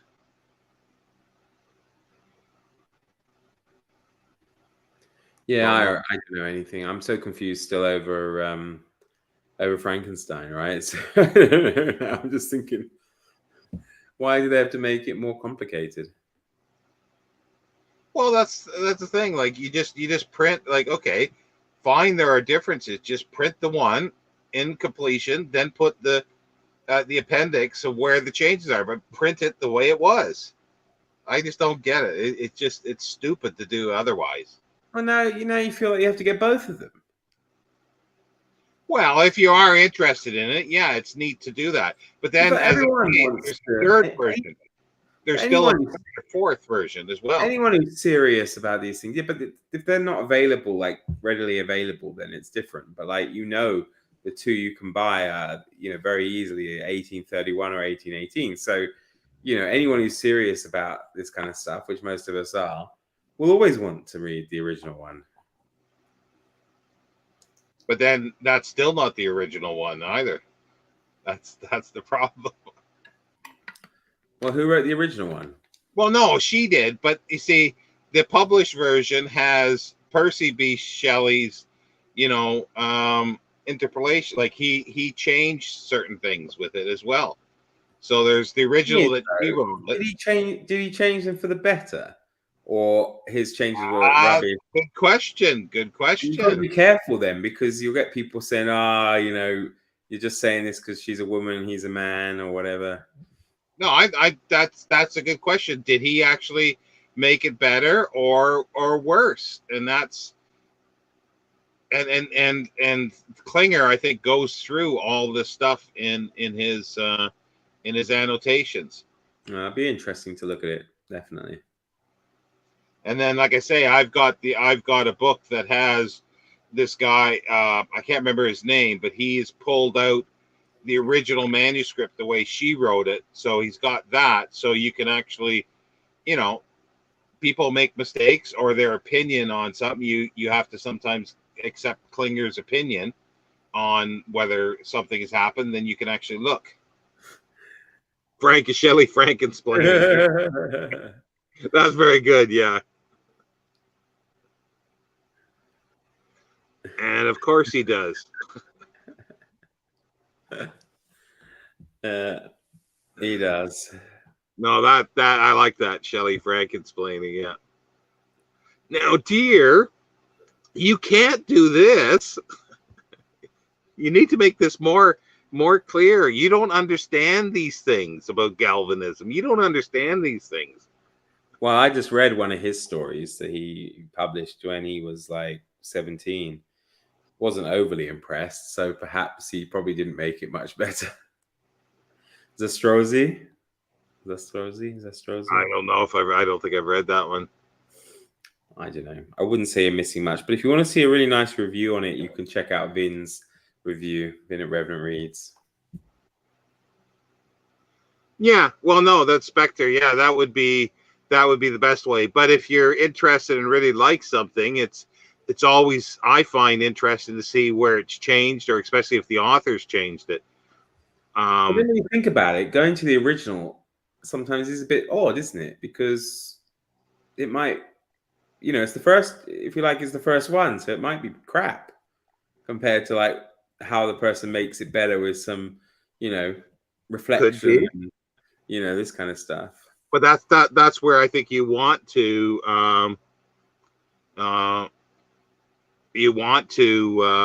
read the other versions, and as I say, the manuscripts, like, if they've got first draft, second draft, like, people go nuts over that kind of stuff because you see where it's progressed. Now, Ryan, we did a big read along of group read of Treasure Island at the beginning of August. You're a bit late, mate. Should have joined in. But pirates will return. Yeah, there's a big pirate event, isn't there? Next year. We don't know when next year, though. Do we start in January, or I can't remember now? I'm not sure. I think that's still up in the air. But Mark, if anybody's interested, go to Mark Richardson Reads his channel, and he goes through pirate books he's going to read, and we are some. Have you already discussed moving with books, changing countries, cities, and books, packing your library? Could be a topic for a separate video. What do you think? Yeah, it's possible. Yeah. I didn't bring many books with me here. Not many at all. That's the crazy thing, that you're bring. Well, how many of the 5,000 odd books you've got in there did you bring with you? That I still have. Well, okay. That I first brought with me. I've got one book still left, and a 1935 pulp. and that's all I've got left. But I had some stuff sent, Yeah, yeah, so I still got some. yeah.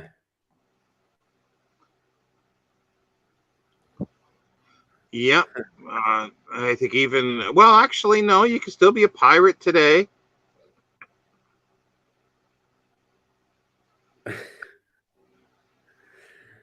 No, never. Of course not.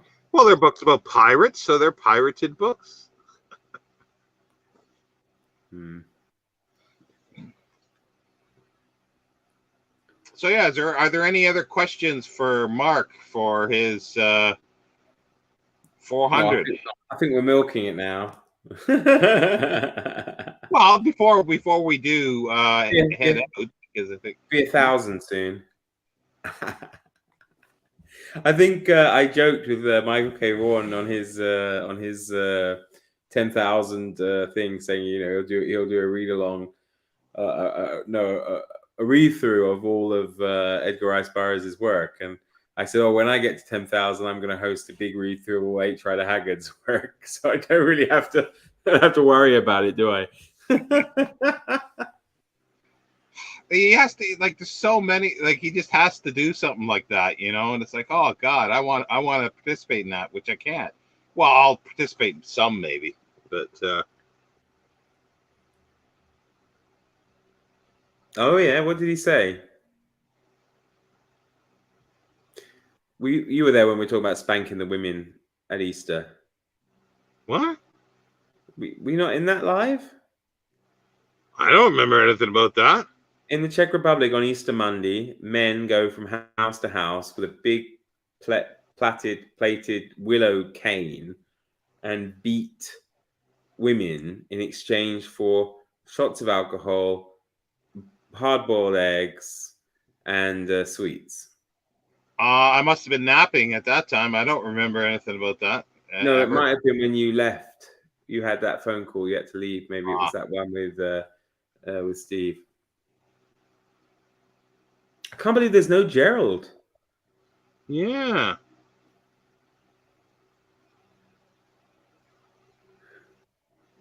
I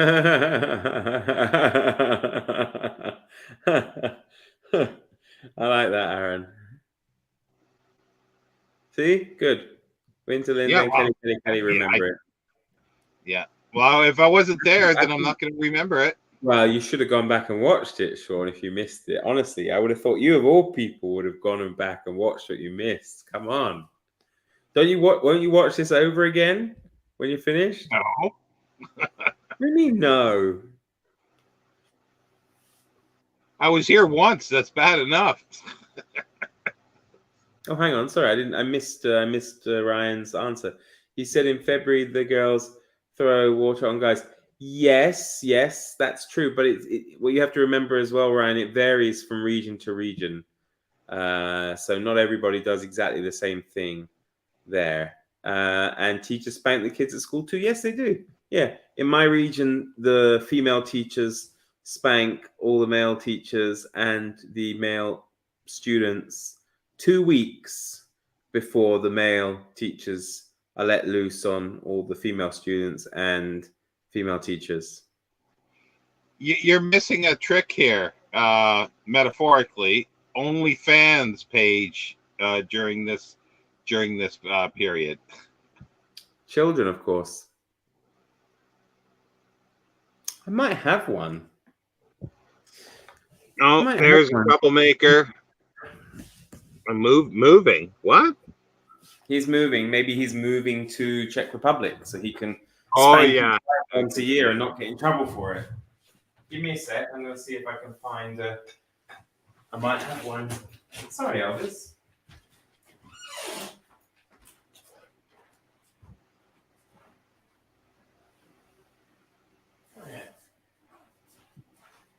If you hear a crash. Well, I hear clicking nails. I'm hoping that's Elvis's claws.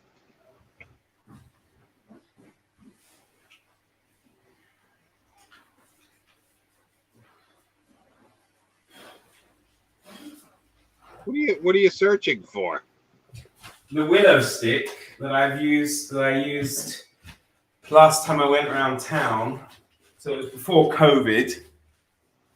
Spanking a load of women to get gifts off them. So a lot of people make this themselves. I had someone make it for me. My friend made it for me. So you can see it looks like this. So it's all weaved together. And then you gently tap the woman or girl on her backside while reciting a poem. And then you get a trophy for every girl you beat. One ribbon is tied around your stick. But the problem is, I would say as well, each one of these ribbons represents a shot of very strong alcohol. So it's quite a hard business, yeah. Doing this. Maybe I should try to introduce that to England here. Yeah, I don't think it would work. When I even try to tell English people, they're like, "That's terrible. It's outrageous." I think they think it's like proper serious, like beating. Yeah, of course it's not. It's gently tapping. You say the poem, and especially the older women, like the grandmas or whatever, they love it because like it's supposed to be good luck, yeah, for giving you youth and beauty and all that kind of stuff. So, but it's cool, right? I mean, it's something different. It's definitely something cultural that you. I have been very successful, but it's very hard because it's on Easter Monday, and as I say, each one of these ribbons represents a shot of like Slivovitzer or some other strong alcohol, and so going to school the next day is really tough. So. Yeah, you're canceling yourself, Mark. I don't see how I can be. You see, this is it. This is a tradition, a protected cultural. See now, is this payback because it's going to be on my channel? That's true, actually. It's on your channel, but you're not endorsing it, are you? I didn't know anything about it. I didn't know anything because I missed all that. I can't remember the poem. Hodi Hodi Doprovodi Devi Vaita Malavani. I don't know. Or that one of my friends came up with one, which was like, what was it? Boom, boom, boom, Demi Vaita Nebo Rum. So it's like, boom, boom, boom, give me an egg or rum. You couldn't be bothered with the whole spiel of the original poem. It's good fun. For the men, anyway. What, are you sure the only reason was to get kids from? Well, what can I say? It is what it is. Everyone gets involved in it. Though I do notice a lot of teenage girls dislike it. They tend to hide, under the bed or whatever. But it cracks me up that their dads come in the morning while they're, sleeping and wake them up by beating them. Wake up, give it a thing. Oh dear.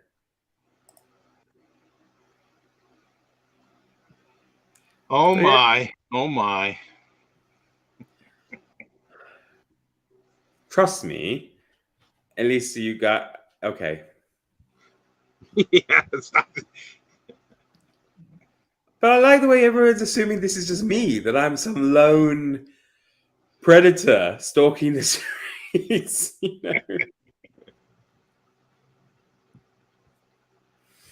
Well, Yuri, I'm a teacher, so before this event, I usually ask them, I say, are you looking forward to it? And they're like, no, I spend the whole day under the bed, or we try and go shopping in Prague to avoid it, but usually their father or grandpa gets them, so.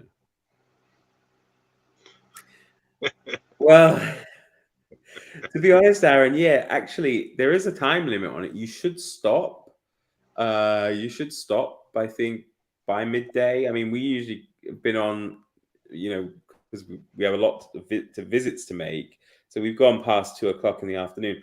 But what scares me is the people I go with, because bizarrely, I've ended up a member of a climbing club, a rock climbing club, even though I certainly don't have the physique for it, and I don't climb, but I'm kind of a social member because I used to teach the president of the club, and he invited me.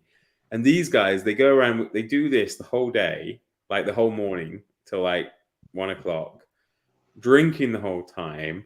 And then in the afternoon, we head down to the river where there's these rocks where the climbing club is based, and they go rock climbing and continue to drink. So, And when does this happen again? Easter Monday. Jason, we need to take a trip, a road trip. Pick me up on the way. But to be fair, as I said, this happens, albeit on a smaller scale, 2 weeks before the girls. It's usually pretty much only the little girls, they come around. So I've had some of my neighbors or some of the kids from school that live locally come around and beat me 2 weeks before, and I have to give them like sweets and stuff. So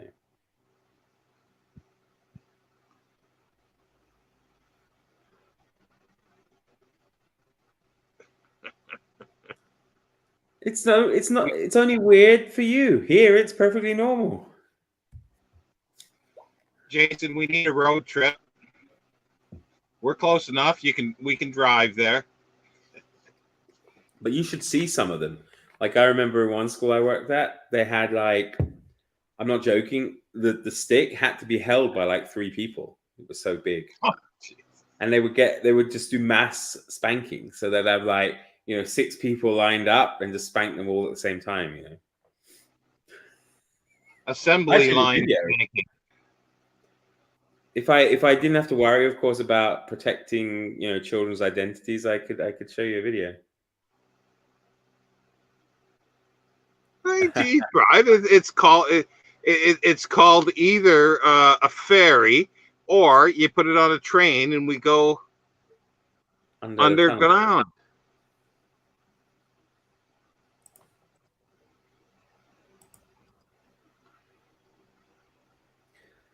Oh, there we go.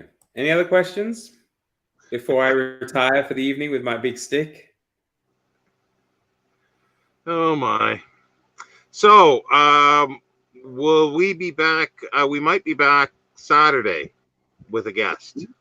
Oh yeah, maybe. Yeah. Yeah. Yeah. So yeah, we might be back Saturday with a guest. No,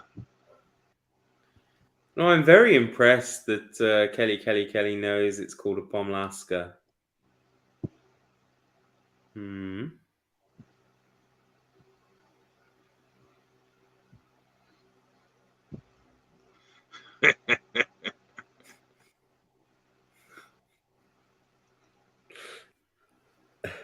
Just come over next Easter, Jason. You'll have a great time.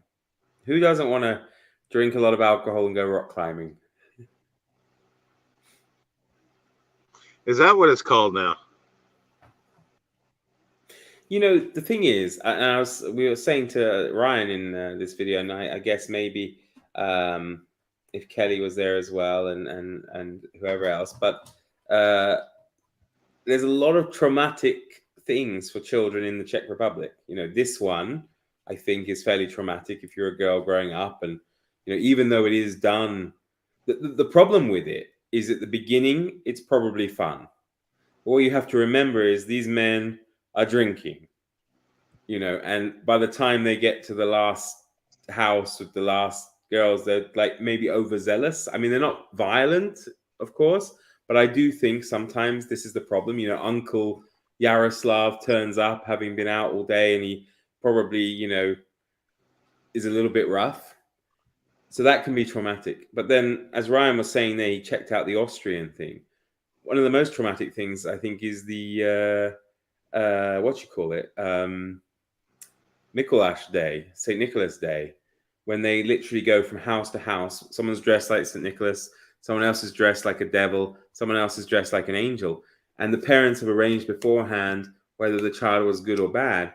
And if the child was bad, more devils turn up as well. And they actually take the kid and stuff it in a sack and take it away. I mean, obviously they bring it back again, but it's pretty horrific, isn't it? You wouldn't get away with that in England with all the welfare and health and safety and all that stuff. Yeah. I actually have, plugging my own channel here a little bit. On my channel, if you look through my videos, not too far from the beginning, the first videos I made, I did make a video on this. Not going around beating people, but I talked about it, and I think I recite the poem. So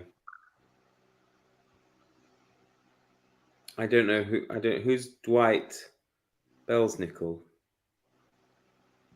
Oh, maybe like the Krampus kind of thing. Yeah, maybe. Yeah, I was trying to think of that. Yeah, the Krampus.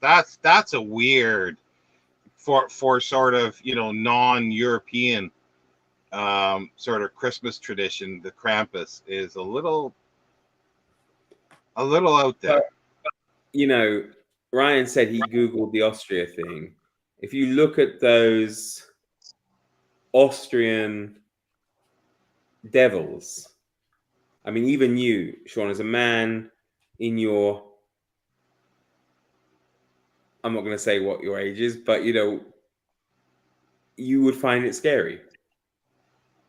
Google Austrian demons or Austrian devils, and it's terrifying. I was going to mention mummers. That's terrifying as well. I didn't know they still did the mummers in Newfoundland. Huh. And what did Yuri say?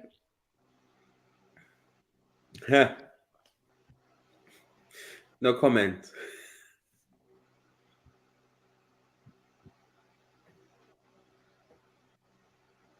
The Ren boy.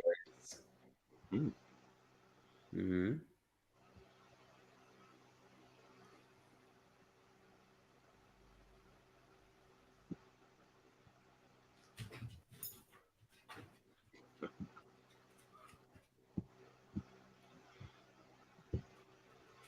Yeah, I didn't. Yeah, but yeah, mummers are a little strange.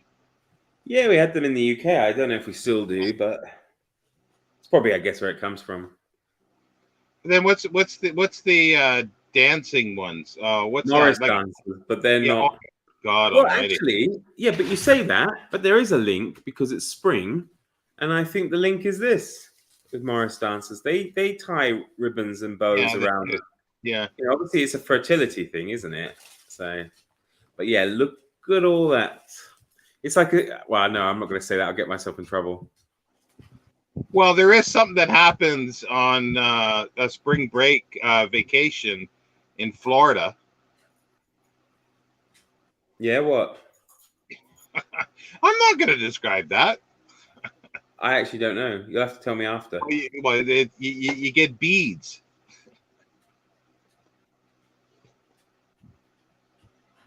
Tell me after. I don't know. I have no idea. Well, I'm sure somebody else. Yeah. No. You mean like in New Orleans in the Mardi Gras? Yeah. Well, sort of. Yeah, but there's. Right. The maypole. See, they were listening. Yeah. Well, I'm here, aren't I? So can't do anything about that. Anyway, I think we'll call On it. that note, yeah. Yeah, beads. Oh dear. Thanks for everybody for dropping by and helping to cancel my channel. Well, better luck next week. But yeah, I think we'll be back on Saturday with a special guest, unless things change.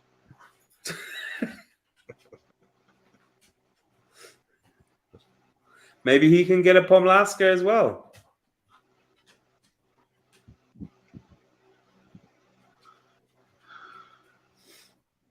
All right. There are strange traditions around the world. Let's just put it that way. There surely are.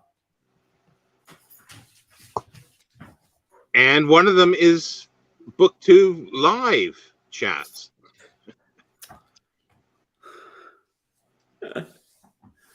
Oh, yes. That's a whole nother topic there, Jason.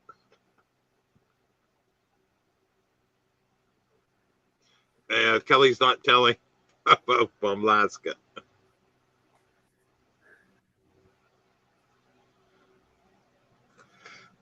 Bye, everybody. We'll see you One next does time. what one can. Yeah. Super. All right. Bye, everyone. Thanks a lot. Have a great evening, day, whatever. Yeah.